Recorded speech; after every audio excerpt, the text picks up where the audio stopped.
اسمم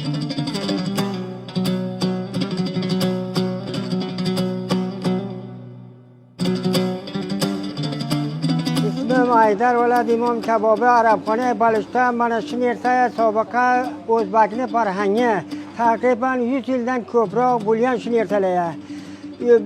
80 qalamli yerda boshida mavjud. Namoyishga qo'yilgan o'zbek tarafidan. Va o'zbeklar jahonda ko'rsin shuni. Tabrik aytaman tamom o'zbekka.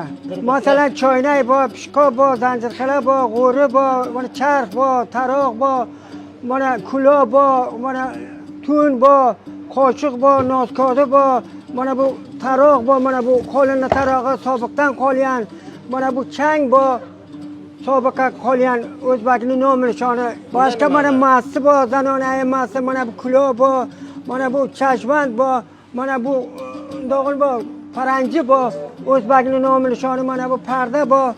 Xo'sh, tamom yerda mavjud. Shunda har qaysi muxtalif bilasizmi? Mana shu necha yillar? Shu yerda taqriban 150 yil yerda shu. 150 yil o'zbekning donisini bilamiz. Abrishim o'diyam. Mana shu choynak gardanar aytiladi, ko'ka. Mana bu ham bolsheviy deydi, sobiqa. Bu charx sobiqada charx xotinlar yo mardonalar ipi giradi. Sobiq, masalan 100 yildan sobiqasi. Eng qadimi chapanlar shularmi? Qadim chapan abrishim shular. Abrishim chapanlar. Bale. Ko'rsinda namoyishga cho'rak ketar, tamom jahon o'zbekning nomi nishoni bo'lsin.